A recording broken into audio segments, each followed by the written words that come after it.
გუდაურში სამთო სათხილამურო სპორტში საქართველოს თასის გათამაშების მე-6 დასკვნითი ეტაპი დასრულდა. მოთხილამურეებმა კუდების ფერდობზე სხვადასხვა ასაკობრივ კატეგორიებში 11, 12 და 13 აპრილს იასპარეზეს. საუკეთესო შედეგის მქონე სპორტსმენები საზეიმოდ დაჯილდოვდნენ.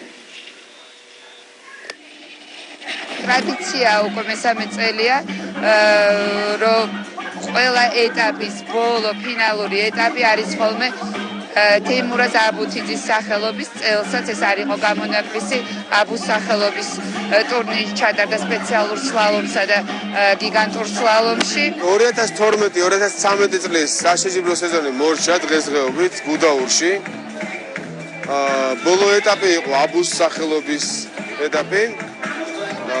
და აქედან გამომდინარე გამოვლინდნენ გამარჯვებულები, აბსოლუტური ჩემპიონები მთლიანობაში საქართველოს თასის გათამაშების. გამოშვებას